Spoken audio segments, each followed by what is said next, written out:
ఏంటి బాబాయ్ గారు అంత పౌరుషం తన్నుకొచ్చేస్తుంది? మనవరాలు మెళ్ళలో తాళి కడతానన్నవాడు మోసం చేసేసరికి మనసు విలవిల్లాడిపోతున్నట్టుంది. పాపం మిమ్మల్ని ఇలా వీధిన పడేయడానికే ఆ రోజు వాడు అందరినీ మోసం చేశాడు. ఇప్పుడు అర్థమై ఏం లాభం లేండి. మీ మనవరాలు సామాన్యమైనదా?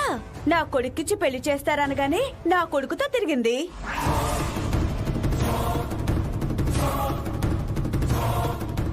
తర్వాత రుద్రాకిచ్చి చేస్తారనగానే రుద్రాతో తిరిగింది.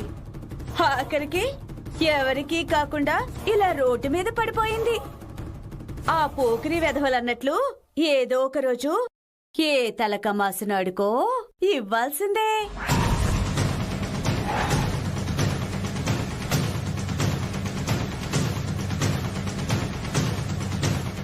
ఒక పని చేయండి బాబాయ్ గారు, పనికి మాలిన సంబంధం కావాలి అని పేపర్లో ప్రకటన ఇవ్వండి. కోకొల్లలుగా వచ్చేస్తే రిక్వెస్ట్లు. వాళ్ళందరిలో ఒక బెస్ట్ పనికి మాలిన వెధవని సెలెక్ట్ చేసుకొని ఈశ్వరికి పెళ్లి చేసేసేయండి.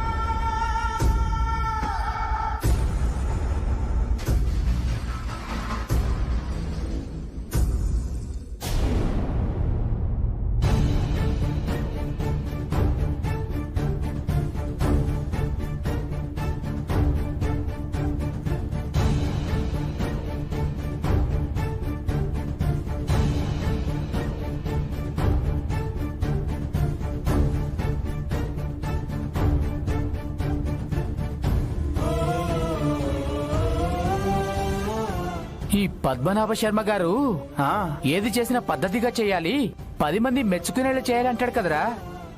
మరి ఇప్పుడేంటి పద్ధతిగా చేయాల్సిన పెళ్లిని 10 మంది నవ్వుకునేలా చేశాడు?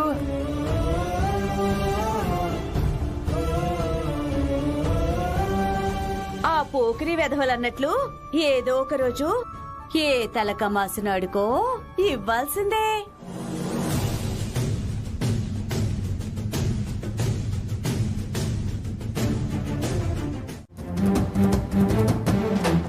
యశోదా,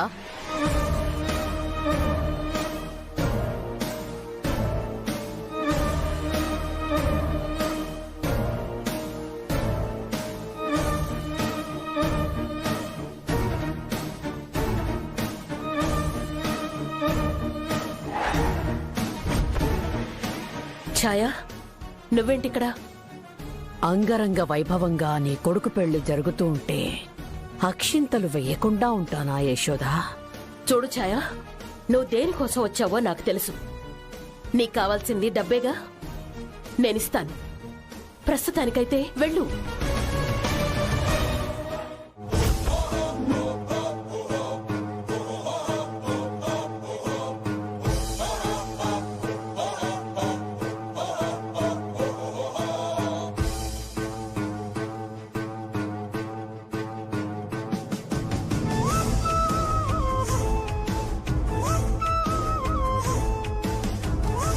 ఏమ్మా, నువ్వేంటిక్కడ? గుడి దగ్గర మా అమ్మ గొలుసు మీ అబ్బాయి మెళ్ళ నుంచి జారిపడిపోయింది. అందుకే తిరిగిద్దామని వచ్చాను.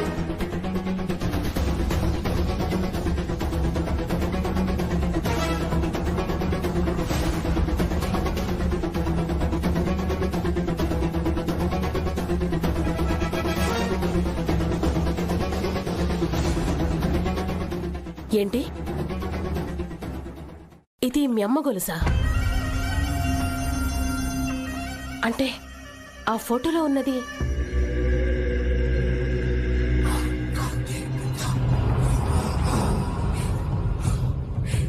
అవును, ఒకటి మా అమ్మ, ఇంకొకటి నేను.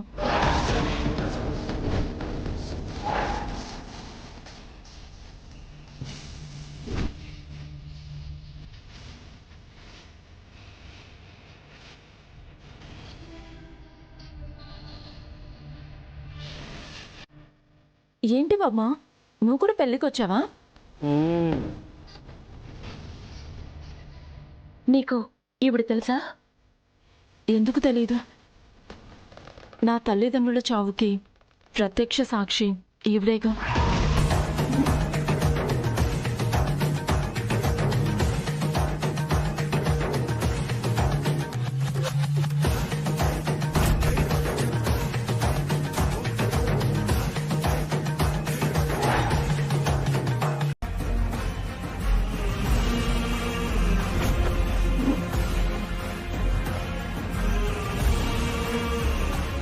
మీ కొడుకు వల్లే నాశనం అయిపోయిన నా జీవితాన్ని మీ కొడుకే సరిదిద్దేలా చేయండి.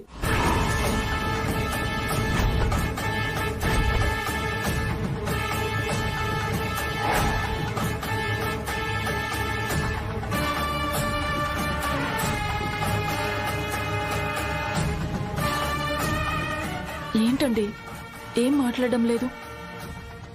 ఇప్పుడే అన్నారుగా, కళ్ళల్లో పెట్టుకుని చూసుకుంటాము, గుండెల్లో దాచుకుని చూసుకుంటాము, అన్ని బంధాలున్న కుటుంబాన్ని ఇస్తాము అని అడిగేసరికి అలా మూగపోయారేంటి?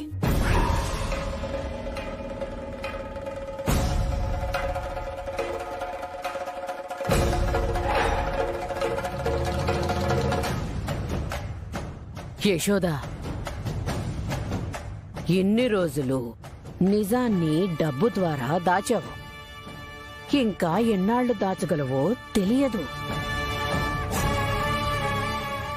ఆ నిజం బయటకు రాకూడదన్నా, నీ కొడుక్కి ఎప్పుడూ తెలియకూడదు అన్నా, ఇప్పుడు నీ కొడుకు జీవితాన్ని ఈ అమ్మాయి చేతిలో పెట్టి శాశ్వతంగా ఈ సమస్యకు ఒక ముగింపు పలుకు.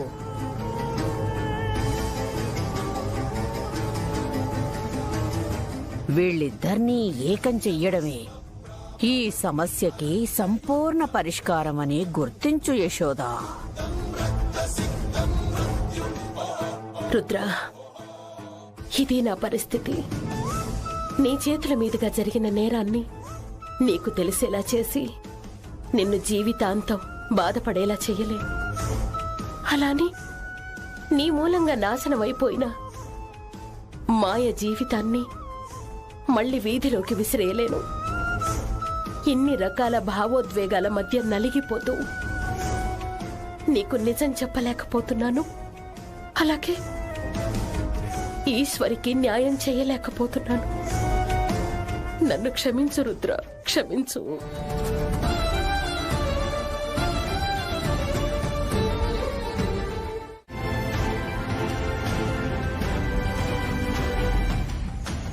ఆ రుద్ర వద్దంటే ఈశ్వరికి ఇంకెవరితోనూ పెళ్లి జరగదా? ఇంకెప్పటికీ ఒంటరిగానే మిగిలిపోతుందా? ఆ రుద్ర ఎంత ఉన్నవాడో, అతని మనసు కూడా అంతే ఉన్నతమైందని ఇన్నాళ్ళు భ్రమపడ్డాం. పోతే పోయింది. ఈశ్వరికి అంతకన్నా గొప్పవాణ్ణి తీసుకొచ్చి పెళ్లి చేద్దాం. నీ మనసుని నువ్వు సర్ది చెప్పుకోవటానికి నిన్ను నువ్వు మాయ చేసుకుంటున్నావు, కానీ నీ మనసులో ఉన్న భారాన్ని తగ్గించగలవా కామాక్షి? బాధపడుతూ జరిగింది తలుచుకోవడం ఇష్టం లేదండి. ఒక విలువ లేని మనిషి చేతిలో మోసపోయాం అనే విషయం మనసు భరించడం లేదు. ఈశ్వరికి ఆ రుద్ర ఇంత అన్యాయం చేశాడనే విషయం గుర్తొచ్చినప్పుడల్లా నా మనసు తట్టుకోవడం లేదు. అందుకేనండి నాకు నేనే ధైర్యం చెప్పుకోవాలనుకుంటున్నాను. కొరివితో తలగోక్కోవడం ఎందుకు, కోరి కోరి తలకి నిప్పంటించుకోవడం ఎందుకు అన్నట్టు ఆ రుద్ర నీలకంఠ ముట్టుకుంటే కాల్తాడని, ఆ పైన తగలెట్టేస్తాడని నాకెప్పుడో తెలుసు.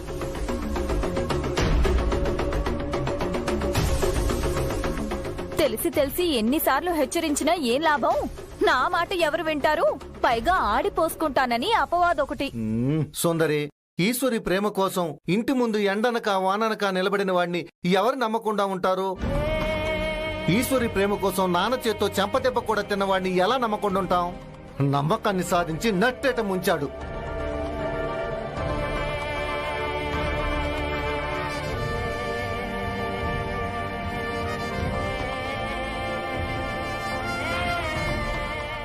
లక్కమాంబా,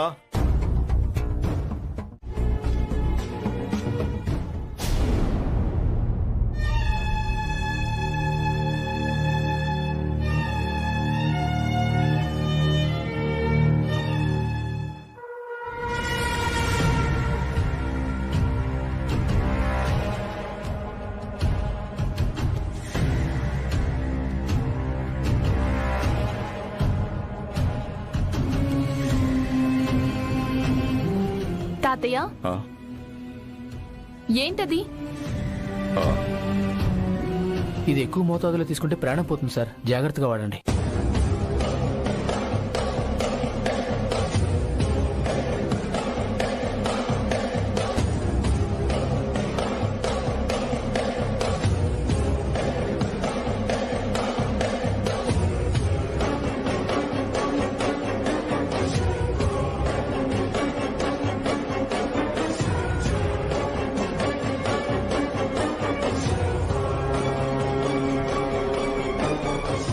తాతయ్య మిమ్మల్ని ఏం కలుపుకుంటున్నారు? గుండెలో కాస్త భారంగా ఉంది, మొయ్యడం కొంచెం కష్టంగా ఉంది. అందుకే మందేసుకుంటున్నాను.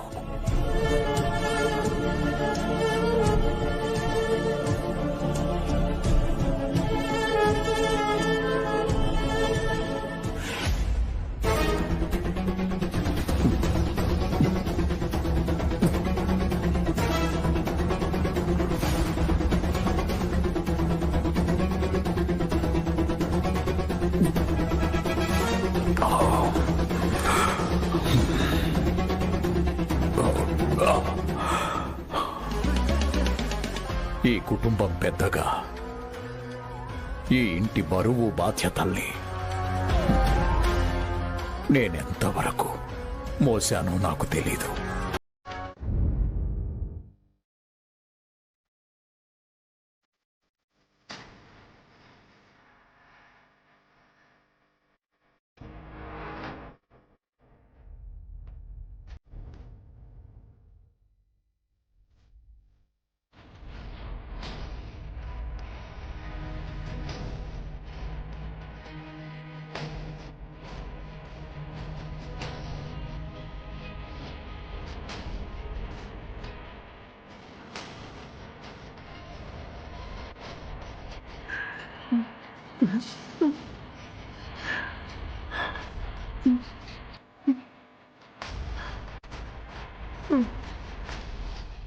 ఏండి, మాకున్న భయాలు తొలగించాలి కానీ మీరే భయపడుతూ ఇలా కన్నీరు పెట్టుకుంటే ఎలా చెప్పండి? నాన్నని ఎప్పుడు ఆవేశంగానే చూశాను కానీ ఇంత ధైర్యంగా ఉండటం ఎప్పుడూ చూడలేదు కామాక్షి. కష్టం వస్తే ఏనాడు కన్నీళ్ళే పెట్టేవాడు కాదు. అలాంటిది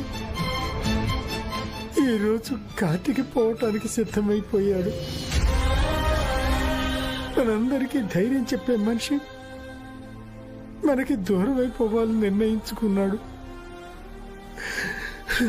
అదే తట్టుకోలేకపోతున్నారు కామాక్షి. ఊరుకోండి, మావయ్య గారికి ఏమీ కాదు.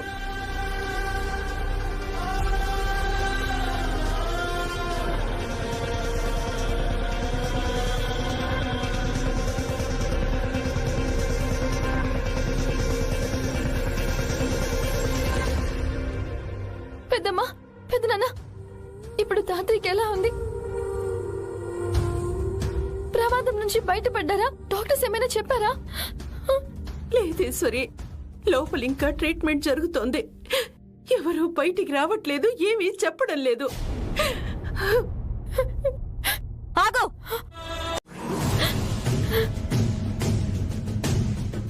అయ్యిందేదో అయిపోయిందని ఒక మూల కూర్చోకుండా ఏదో చేసేస్తాను, సాధిస్తాను అని తాతయ్యని కూడా రుద్ర దగ్గరికి తీసుకెళ్ళావు. ఇప్పుడు తాతయ్య చచ్చే పరిస్థితికి వచ్చాడు.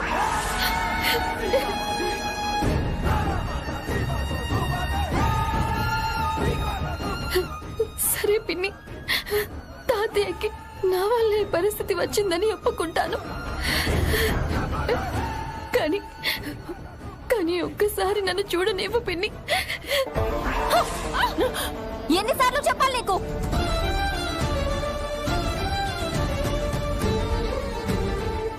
ఇప్పుడు తాతయ్య నిన్నిలా చూశాడంటే తిరిగొచ్చే ప్రాణం కూడా అట్నుంచటే పోతుంది. దయచేసి నువ్వు ఇక్కడి నుంచి వెళ్ళమ్మా. పిన్ని ఒక్క నిమిషం నేను చెప్పేది విను. నీకు చెప్తుంటే అర్థం కాదు. ఒక్క నిమిషం పిన్ని. తాతయ్య ఎలాంటి పరిస్థితిలో ఉన్నారు చూడనివ్వు పిన్ని. చెప్తుంటే నీకు అర్థం కావట్లేదా? ఈశ్వర్ నదులు పాపం తన్నెందుకు అంత ఇబ్బంది పెడుతున్నావు? నువ్వు ఆగక్క. తాతయ్య లేచి లేవగానే ఈ ఈశ్వరి మొహం చూశాడంటే మళ్ళీ ఇంకోసారి ఆత్మహత్య చేసుకుంటాడు. నువ్వు పోతావు.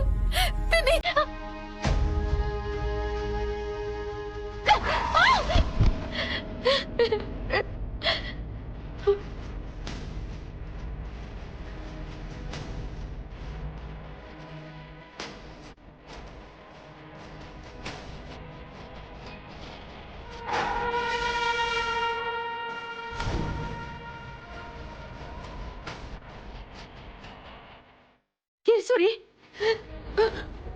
ఈశ్వరి లేమ్మా.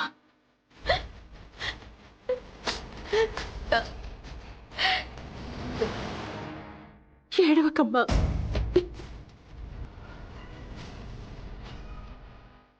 నేనిలా చెప్తున్నానని నువ్వు బాధపడకు. సుందరి చెప్పింది కూడా నిజమే. మావయ్య గారు లేవగానే నిన్ను చూస్తే ఆయన ఎలా ప్రవర్తిస్తారో ఏమో.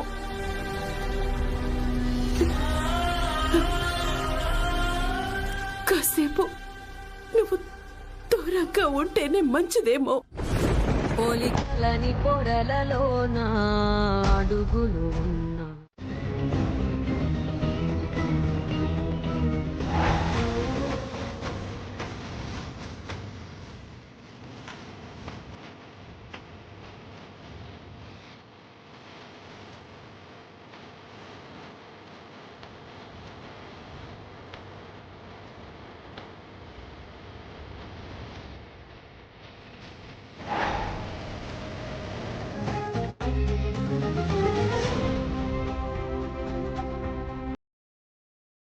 ఈ ముసల్ది మామూలుది కాదు. జీవితాల్ని జాతకాల్ని మార్చేయగలదు. ఏదో మాయ చేసి రుద్ర జీవితాన్ని తలకిందులు చేసింది. అసలు ఈవిడ కథలోకి ఎంటర్ అయ్యి ఈ కథనే మలుపు తిప్పేసింది. దీంతో కొంచెం జాగ్రత్తగా ఉండాలి.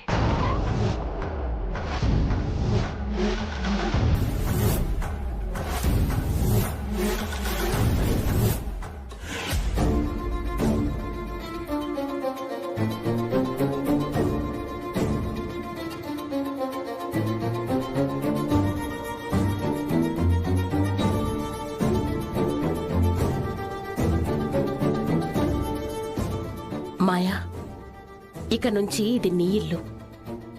ఇక్కడున్న వాళ్ళు అందరూ నీ వాళ్ళు.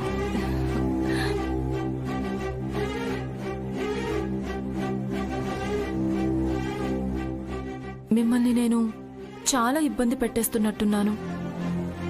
మీరు కోరుకున్న జీవితంలో నుంచి పక్కకు లాగి నా జీవితాన్ని ముడిపెడుతున్నట్టున్నాను. అన్నపూర్ణమ్మ కూతురి పట్ల ఇది నా బాధ్యతగా స్వీకరిస్తున్నాను. మమ్మల్ని ఇబ్బంది పెడుతున్నట్టు నువ్వనుకోకు.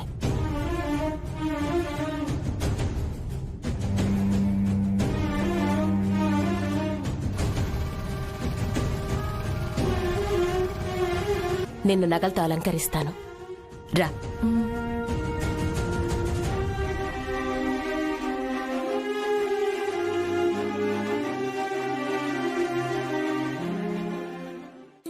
ఒక దరిద్రం వదిలిపోయింది అనుకున్నాను. అంతలోనే మరొక దరిద్రం వచ్చి రుద్రకు అంటుకుంది. అసలు వీడి జాతకం ఏంటో జీవితం ఏంటో నాకు అర్థం కావట్లేదు. ఛా, కోటీశ్వర్ల పిల్లని తెచ్చి కట్టబెడదామనుకుంటే కూటికి లేని వాళ్ళందరూ వరుసగా వీడికి తగులుకుంటున్నారు. చూస్తూ చూస్తూ ఊరుకోవడం తప్ప ఇంకేమీ చేయలేకపోతున్నాను.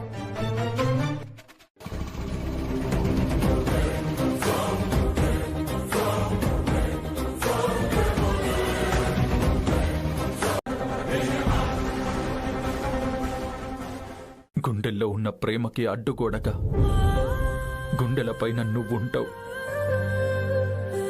ఇక నాలో ఉన్న ప్రేమ నా జన్మ ముగిసేదాకా నాలోనే సమాధైపోతుంది.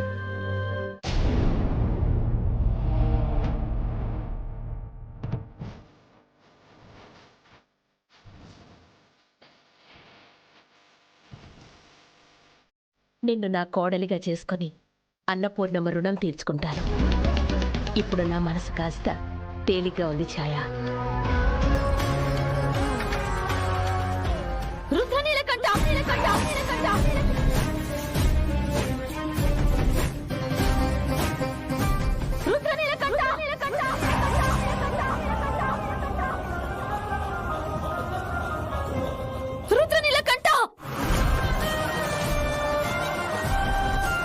ఏంటి అరుపులు?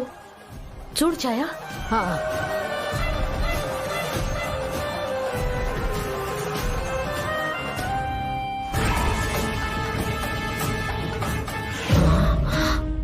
ఈ అమ్మాయి ఇక్కడికొచ్చిందేంటి?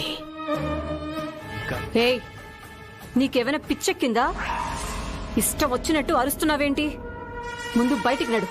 రుద్ర నీలకంఠతో తేల్చుకోవాల్సిన విషయాలు చాలా ఉన్నాయి.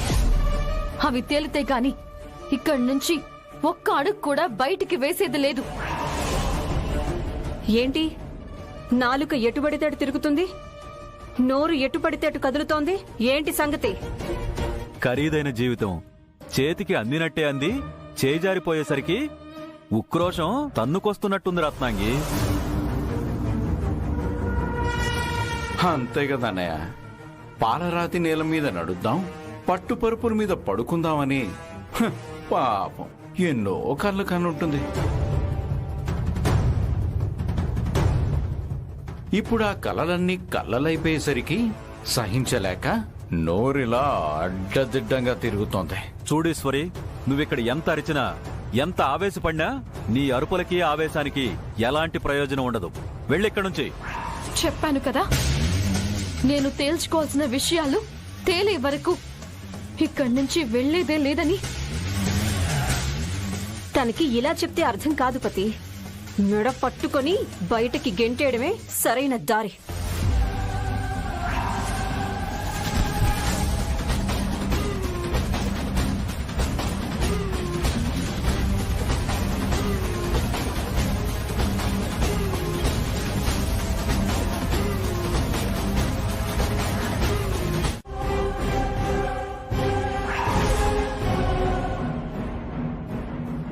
రత్నాంగి గారు,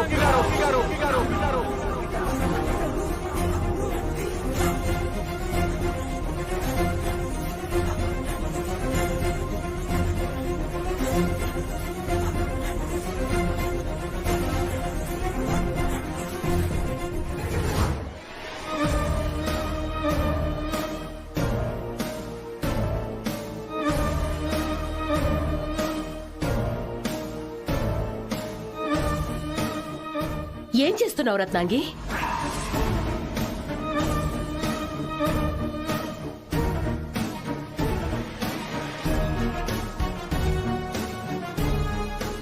పంటకి చీడ పడితే ఏం చేస్తారక్కా? చిదిమి పారేస్తారు. ఇక్కడ నేను చేస్తున్నది కూడా అదే. ఈశ్వరి ఇంటికి పట్టిన చీడ, అందుకే తరిమి కొడుతున్నాను. చాలు రత్నాంగి, ఇప్పటి వరకు జరిగినవన్నీ చాలు. ఇంకా కొత్త కొత్త సమస్యలు తెచ్చిపెట్టకు. దీందే ముందులే యశోద గారు, కింద పడ్డాను, చిన్న దెబ్బే, అంతే కదా. కానీ మీరు నా బ్రతుకు మీద కొట్టారు. అది భరించలేని దెబ్బ. మీరు మీ కొడుకు ఊరేసినంత పని చేసి పక్కనున్న వాళ్ళని ఊరుకోమంటున్నారేంటి?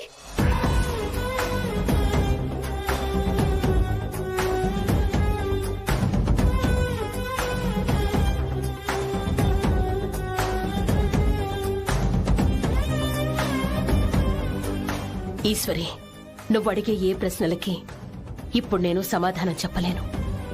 దయచేసి ఇక్కడి నుంచి వెళ్ళు. మంచితనానికి మానవత్వానికి మూర్తి భవించిన స్వరూపంలో ఉండేవారు మీరే ఎందుకు ఇలా అయిపోయారు యశోదాదేవి గారు? వాడు తప్పు చేశాడని వెలివేసే కన్నా వాడు చేసిన తప్పుని క్షమించి కడుపులో దాచుకోవడం మిన్నా.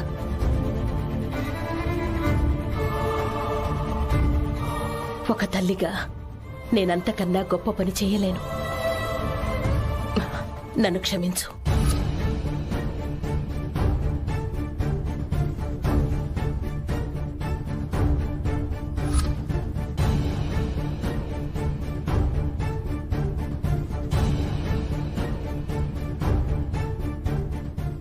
ఈశ్వరి, మా అమ్మ నీకు సంజాయిషి చెప్పుకునే అవసరం లేదు. తప్పుల గురించి మాట్లాడి నిన్ను సమాధానపరచవలసిన అవసరమూ లేదు. అనవసరమైన రాతంతం చేయకుండా దయచేసి ఇక్కడి నుంచి వెళ్ళిపో.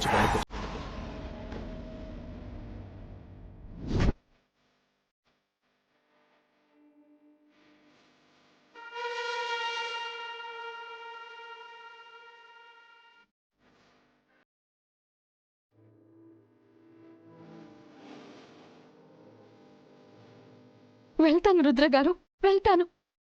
ఈ ఇంట్లోనూ మీ మనసులోనూ స్థానం లేదని తెలిసిన క్షణమే మీ జీవితంలో నుంచి నేను వెళ్ళిపోయాను. ఇంకా ఈ ఇంట్లో మాత్రం ఎందుకు ఉంటాను?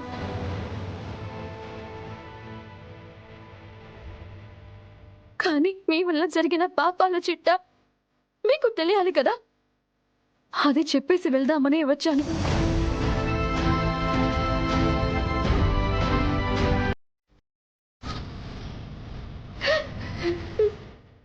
మా కుటుంబాన్ని వీధికి లాగి ప్రేమించినట్టు తల్లి కొడుకులు నన్ను నమ్మించి నా జీవితాన్ని నాశనం చేశారు.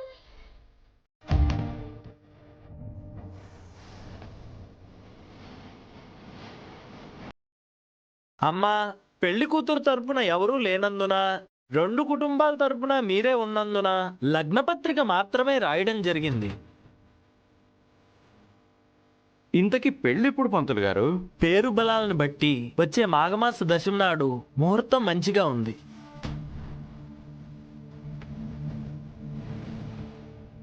పంతులు గారు, మరీ అంత దూరం ఎందుకు? దగ్గరలో ఏది మంచి ముహూర్తం లేదంటారా? అవును పంతులు గారు, ముహూర్తం ఇంకాస్త ముందుంటే బాగుంటుంది. అమ్మా, మన సౌకర్యం కోసం ఇలాంటి ఏవేవో బలహీన లగ్నాలు పెట్టుకుంటే తర్వాత అనవసరమైన విఘ్నాలు ఎదురవుతాయి. సరేలేండి పంతులు గారు, మీరన్న ముహూర్తానికి ఖాయం చేద్దాం. వీళ్ళిద్దరూ ఒకరినొకరు అర్థం చేసుకోవడానికి కూడా కాస్త సమయం ఇచ్చినట్లుంటుంది.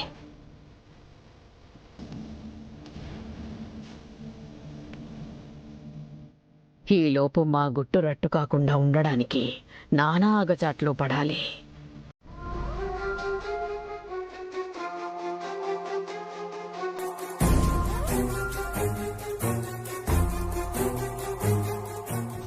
ఆ విషయంలో మాయ నిజంగానే గ్రేట్.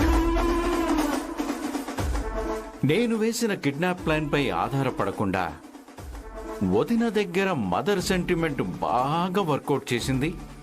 పెళ్లి కరెక్ట్ టైంకి ఆపించింది. అంతేకాదు దళపతి, నా మనవరాలు ఈ ఇంటి కోడలవ్వాలని ఆ దేవుడి సంకల్పం కూడా. అందుకే అప్పటి వరకు కోమాలో ఉన్న నేను కరెక్ట్గా పెళ్లి సమయానికి బయటపడ్డాను. సరే, ఇక అయిపోయిన దాని గురించి చప్పట్లు కొట్టుకుని చిటికలు వేసుకుని ఎంత మాట్లాడుకున్నా ప్రయోజనం లేదు. ఇకపై అవ్వబోయే దాని గురించి ఆలోచించండి. ఎంత పక్కాగా ఇప్పటి వరకు ప్లాన్ అమలు చేశామో ఇకపై కూడా అంతే పక్కాగా ప్రతిదీ జరిగిపోవాలి. అవును మాయా, నువ్వేం టెన్షన్ తీసుకోకు. కథ నడిపించడానికి నేనున్నాను కదా. రుద్ర చేసిన నేరాన్ని మా నాన్న తన మీద వేసుకొని జీవిత ఖైదు అనుభవించి రుద్రకి జీవితాన్నిచ్చాడు. అలాంటప్పుడు రుద్ర జీవితం మీద నాకు పూర్తి హక్కు, అధికారం ఉంటాయి. అందువల్ల రుద్రకి భార్యని అయ్యే అర్హత నాదే. తన భార్యని అవ్వడానికి ముందు ఇక నుంచి మనం వేసే ప్రతి అడుగు జాగ్రత్తగా వెయ్యాలి. ముఖ్యంగా ఆ ఈశ్వరి రుద్ర దరిదాపుల్లో కూడా రాకుండా జాగ్రత్త పడాలి. నువ్వు చెప్పేది నిజం మాయా. అయినా రుద్ర చుట్టూ ఇంత ఉచ్చు బిగించాం. ఇంకా ఈశ్వరి ఆ ఉచ్చుని దాటుకుని ఆ కంచెను ఛేదించుకొని లోపలికొస్తుందని నేనైతే అనుకోవడం లేదు. ఆడది తలుచుకుంటే ఎంతైనా చేయగలదు అంకుల్. దానికి మా నాన్నమ్మ నేనే నిదర్శనం. ఈశ్వరి కూడా ఒక ఆడదే కదా, అందుకే కాస్త జాగ్రత్తగా ఉండాలి అంటున్నా.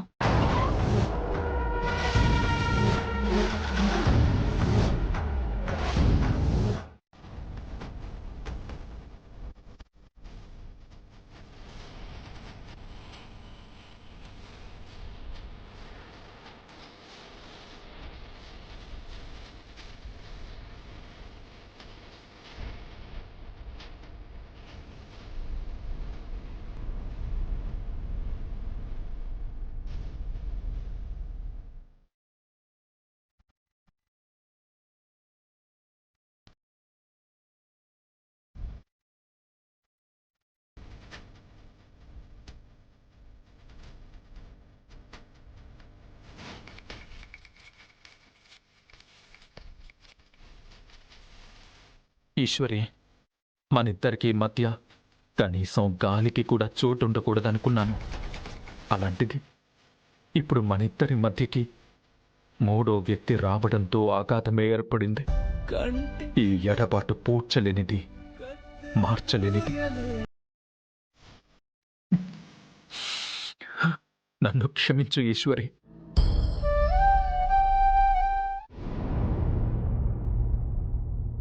వనజ మేడం, ఆ జ్యూస్ ఎవరికి? రుద్రా సార్కి మేడం.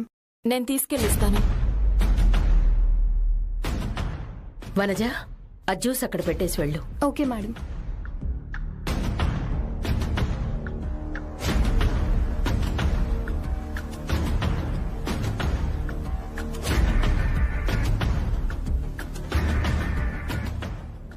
అమ్మా మాయా, రుద్రకి తగిలిన ప్రేమ గాయాన్ని నువ్వే మెల్లగా మాన్పాలి. మీ ఇద్దరి జీవితాలని గతమనేది వెంటాడకుండా భవిష్యత్తు సంతోషంగా ఉండాలి.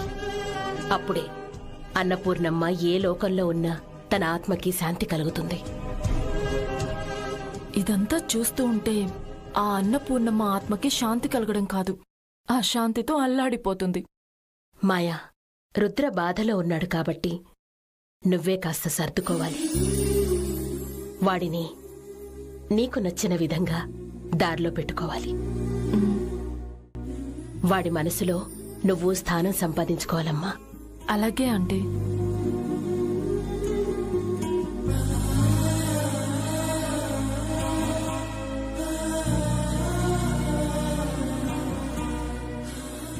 ఇదిగోమ్మా, రుద్రకిచ్చేసిరా. సరే.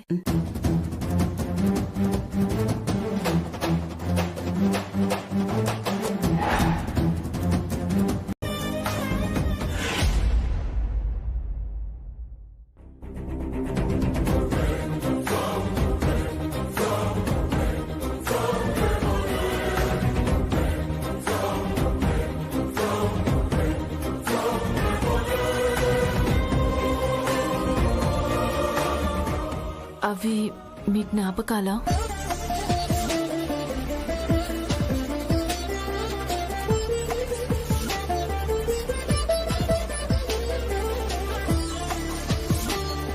ఆ జ్ఞాపకాలలో లేని మనిషి మీ జీవితంలో ఉండబోతుందని బాధపడుతున్నారా? మన పరిచయం, మునుముందు జరగబోయే మన జీవితం ఎలా ఉంటుందో నాకు తెలియదు, కానీ మనసులో మాత్రం ఒక కోరికుంది. నేను పెళ్లి చేసుకోబోయే వ్యక్తి మనసులో నేను లేను. భవిష్యత్తులో కూడా అతని మనసులో నాకు ఎలాంటి స్థానం ఉంటుందో నాకు తెలీదు.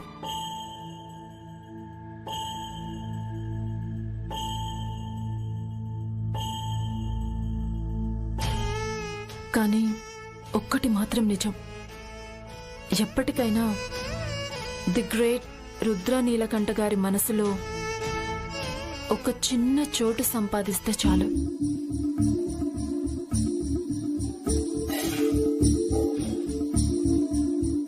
అదే నేను జీవితంలో సాధించే అతి పెద్ద విజయం.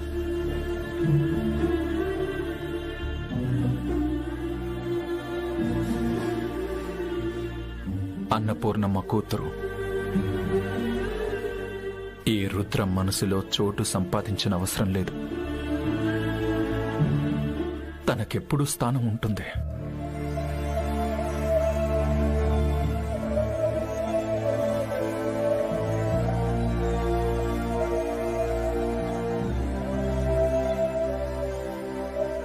అన్నపూర్ణమ్మ కూతురికి కావలసినంత చోటిచ్చారు. అక్కడి నుంచి దాన్ని ఖాళీ చేయించి ఈ మాయ ఆక్రమించుకోవాలి.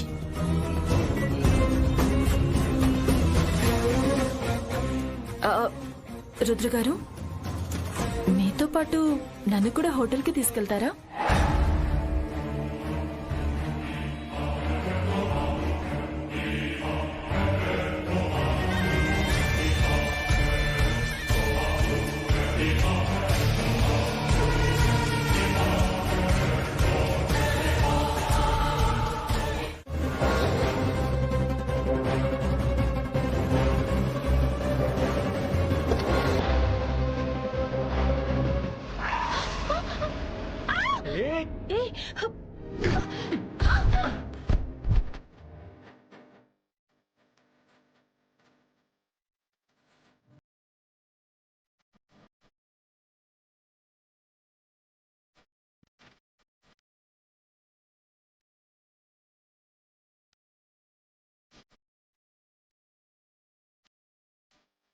ఇద్దరి మధ్య విరోధం మొదలైనా విరహం ఇంకా పోలేనట్టుంది.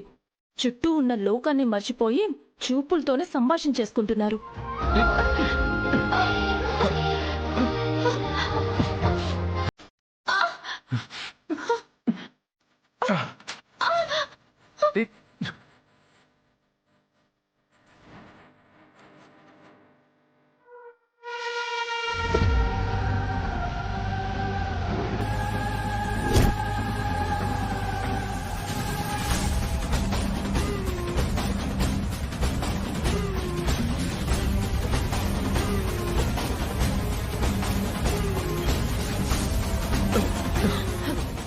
గారు లేవండి.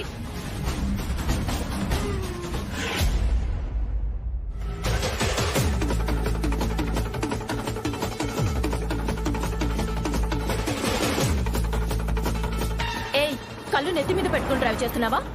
మరి మీరేం చేస్తున్నారు? ఈ రోడ్డు మీ తాతగారి సొమ్మనుకొని రోడ్డుకి అడ్డంగా కార్ పార్క్ చేశారా? రుద్రగారు, కొన్ని వదిలేశాక వదిలించుకున్నాక మళ్ళీ తగిలించుకోకూడదు. వెళ్ళిపోయే వాళ్ళని వెళ్ళిపోనివ్వండి. ఒక్కసారి వద్దనుకున్నాక తిరిగి వాళ్ళ గురించి ఆలోచించడం అనవసరం.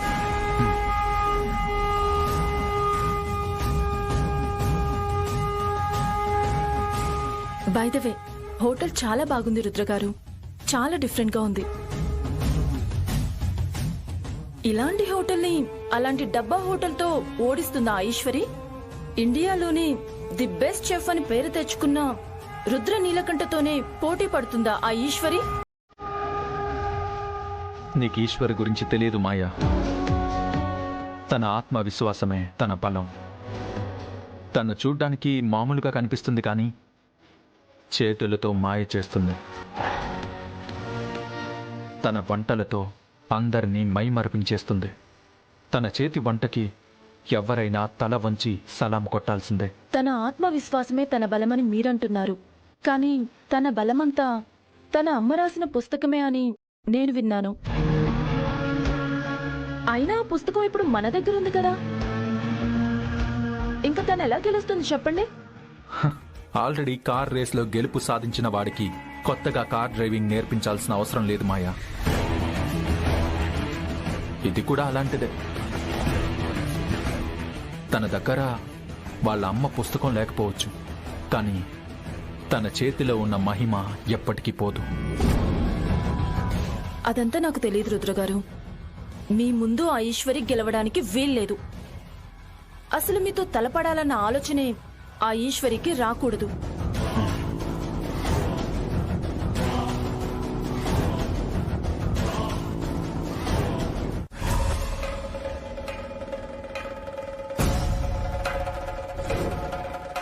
తాతయ్యకి ఏమైంది డాక్టర్?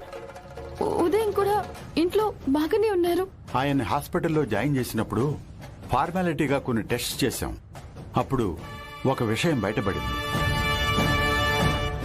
ఆయన మెదడులో రక్తం గడ్డకట్టడం వల్ల ఒక రక్తనాళం ఉబ్బుతోంది.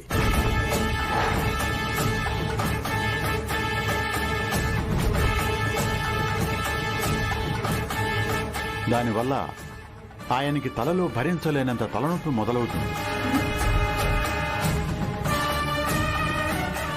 ఆ తలనొప్పి తీవ్రత రోజురోజుకు పెరుగుతుంది. ఆ తరువాత ఆయన ప్రాణానికే ప్రమాదం.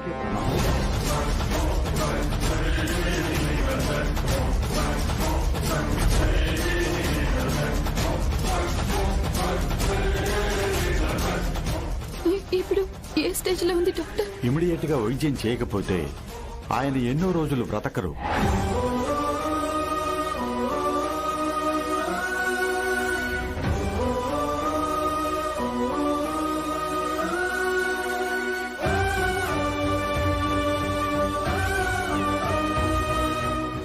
ఇంకో విషయం ఏమిటంటే అతని కండిషన్ గురించి అతనికి తెలియకూడదు.